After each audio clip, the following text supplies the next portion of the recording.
Jamhiramun bandiraɓe sehlaɓe heɗotoɓe radio Juin sare hande ko ñalawma alhamis walla jamma alhamis hawri ko sappo e goho lewru juin hitande ujunnaji ɗiɗi nogas e joyi habruji moɗon e ɗemgal Pulaar gonɗen joni ko waktu jeenaɓijo ɗo e Cincinnati noon ko jeegoɓijo toon to Californie Los Angeles toon to Nouakchott ko 1h du matin habruji moɗon e ɗemgal Pulaar titruji men ɓurɗi mawdude guiɗen habruji men international hono kanko Donald Trump e nder kadi ko winde média social wi o hayti hande yande kadi toon to Iran ɗum noon wonnanno jamma tataw ɗum noon e wayno ko wiide makko kanko Donald Trump hawnaki nanodiral waɗa dañama hakkude kamɓe États-Unis Israël en wonde Iran habruji men international ko ɓuri en hewde kadi koko fate football jeu puɗɗiɗo hande oɗo ñalawma hande toon to Mexico ɗum noon kadi hawnaki ma en gartu hen kadi ƴeewen calendrier pour balɗe garoje habruji men international mana en toon to Sénégal mursen caggal mum dutuɗen toon to habruji meɗen États-Unis ene wayno ko kanko Donald Trump ƴeftina ɗum on mata pour yo won gardiɗo intelligence national ko ɗum won titruji men ɓuuri mawnude oɗo journal ma en gartu joni jañuɗen hen siftindon tan hande ko jamma alhamis sappo e goho lewru juin hitande ujunnaji e nogas e jeegom ko musidɗo mon Amadou haalata mon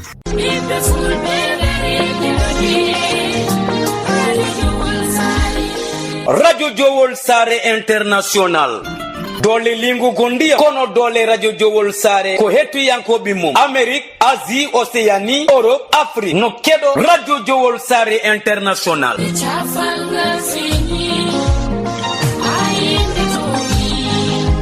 wonande jogiiɓe publicité jokkondir eya radio Jowol International caggal indicatif Mauritanie waɗa 46 53 84 09 walla mbaɗa 44 18 77 18 walla mbaɗa indicatif dowlaji dendude Amérique plus 1 513 668 03 94 bandiraɓe musidɓe tedduɓe heeɗi min Abou Diobo El Hadji Ngori momi hetto radio Jowol International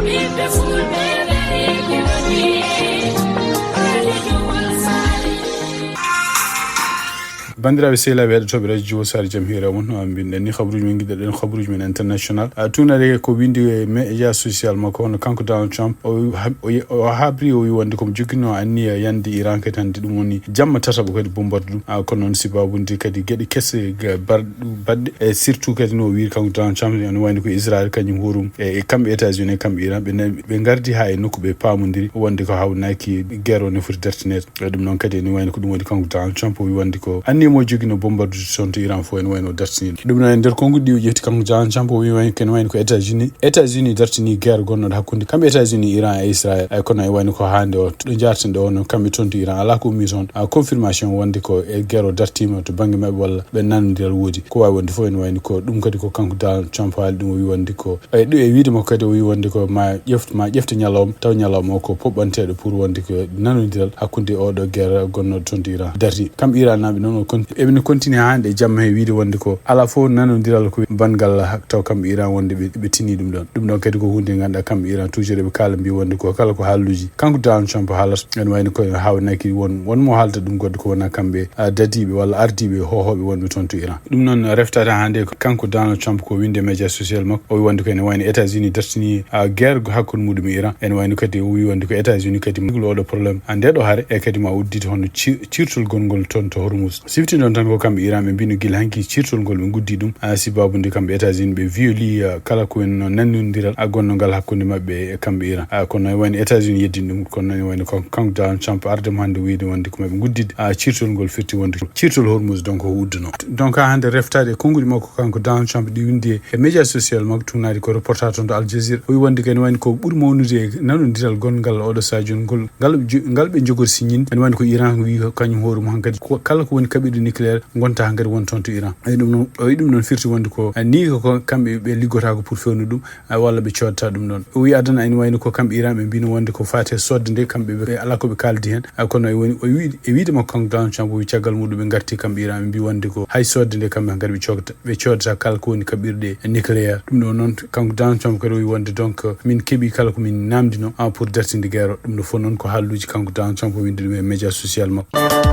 tonto Israel tunade kadi ko yalti en woni ko American ci asad yankobe ken aboy chapande joyne ambawi windude letter fade kanko administration mako kanko Donald Trump beno chapande jegom non en jeya hen yimbe sappo go jeyabe tonto suudu bedon chapande jegom yimbe hen chapande joyi go neddo ko yimbe won jeyabe tonto suudu représentant ko député sappo go neddo goddo kadi ko yimbe sénateur donc en jeya bedon yimbe windude letter fof huccindum e kanko Marco Rubio gardido affaires étrangères mo États-Unis en jeya no kanko sénateur Bernie Sanders Chris Van Hollen et représentatif Madeleine Dean et Greg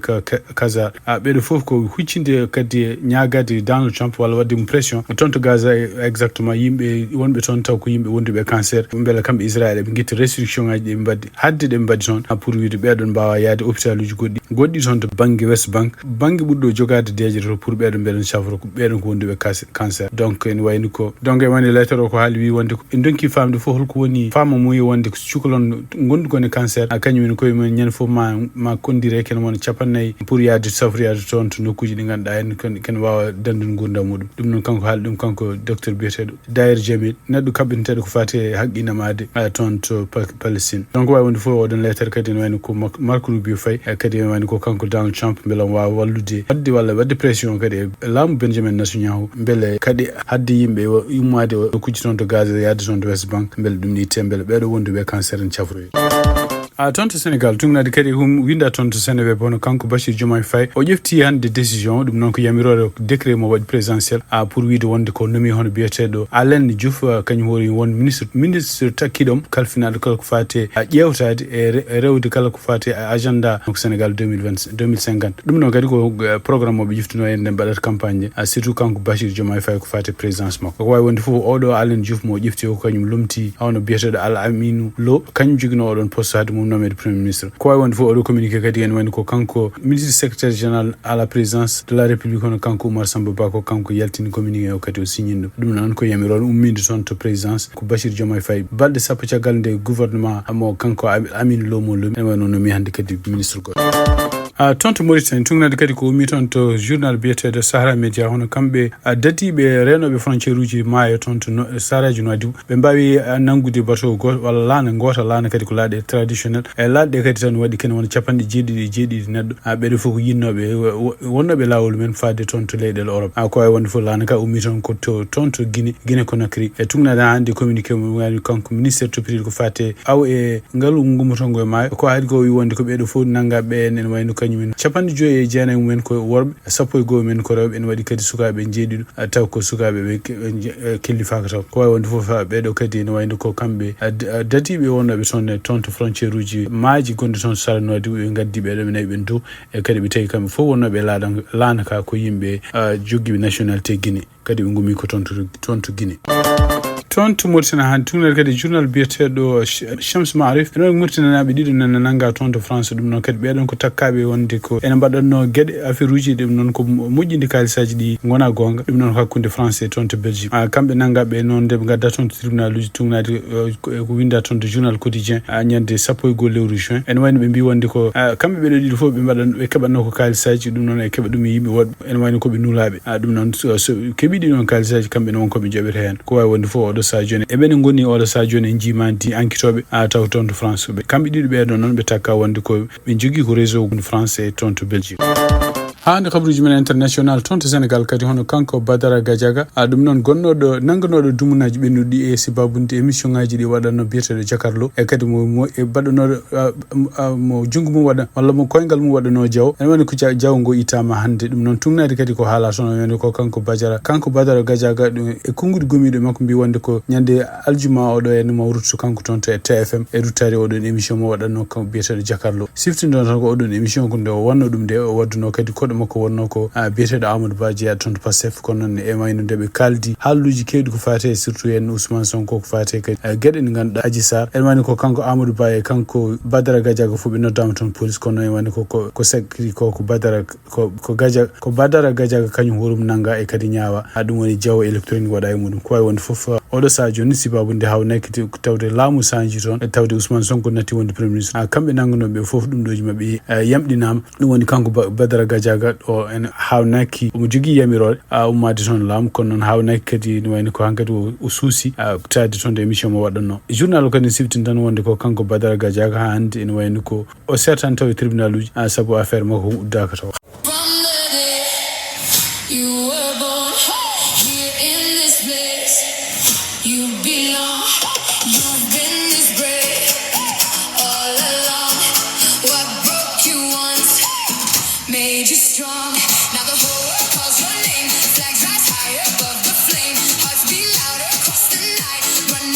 Habruji men international mlamen cekkito ton to Mexico dum non ko siftindon tan ko hande subak en woni ko coupe du monde football uddir ton to Mexico e Canada e États-Unis équipe aji fuddi be fettude en woni ko Mexico fotti Afrique du Sud dum non fi dumen 2-0 en woni ko jamme kadi hono kambe Corée du Sud be nyugol fottude e Czech dum non ko 10h heure local mo États-Unis donc odo sa joni woni ko match hakkunde kambe Corée du Sud e kambe Cheshire fuddima déjà jango nyalawma hono kambe groupe B de ton to Canada en ko Canada jouata contre Bosnia jagal mudum groupe D jango ko États-Unis jouata contre Paraguay dum nan ko jango 9h jamma heure local bawo jango en woni ko groupe B en woni ko tonto Canada jouata Qatar jouata contre Suisse ko kambe Brésil be joue contre Maroc donc ma ngatu nyalomaji garuji di ko fate en calendrier surtout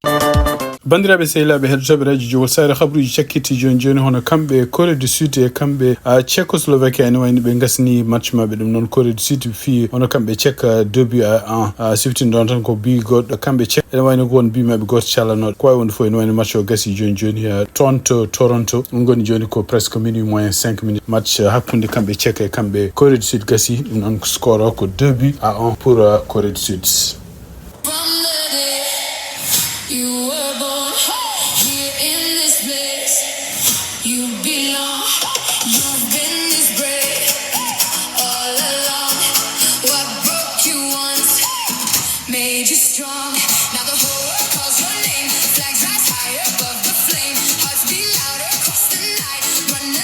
Habruji men États-Unis en woni ko kanko Donald Trump tunade kadi ko yalti jamme o nomi honno Jay Clayton e dum non kany hoolum de Clayton ko kanko nomno dum yo won toppiti ko fate justice wonande laamu ton to New York dum non ko district gondo bange en woni ko kany hoolum ko meddo ligade ko fate business aji marché ji kalis o nomi dum ton pour yo won directeur intelligence nationale dum do fono ari ko ciagal haaluji kewdi surtout wonande kambe démocrate en ko non woni républicain de cali wonde kanko Donald Trump nom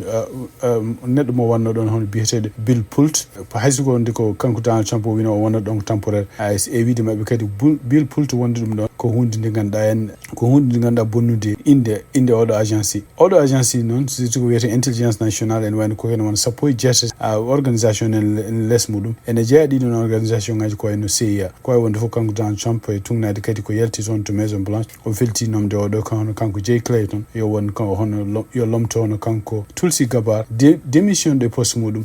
dum non jonte binde taw kadi hande odon démission kadi ala ko laabi en taw holko woni holko wadi mo démission de walla taw ko ciaka ko wawi wonde fo dum kadi ko gumigol ton to Maison Blanche hande États-Unis ne woni ko hande no haalluji ne continue haalede ko fate décision mo ganda kambe immigration be badi pour riwtude odo arbitre international somelnaji hadde dum nadde do États-Unis dum non e wayni ko kany worum ponno do wopede naata do en taw ko jogi le passeport international surtout passeport diplomatique e kadi jeya koy FIFA kono e wayni ko kambe immigration be dutini dum non kadi haysino kanko Donald Trump o nyaganom pour yo jabo odo naata don en wayni dum non ko wonti cadel hande en wayni ko jeenadi wonande odo suka somelnaji kany worum pum belle ne wasa halde halluji bondi contre Amérique wala halluji bondi contre FIFA kono ko laabi tan e journaliste uji kewdu ko kalata mbi wonde ko FIFA odo sa joni ko organisation gondo corrompi parce que no fonno défendude joueur mudum arbitre uji mudum e kadi kala yimbe jeyabe ko fate odo organisation pour naddi do États-Unis sibabu ndi coupe du monde bado sibabu ndi ko odo coupe du monde puddido hande sappo e go lewru juin hitanduji najji no gas jeego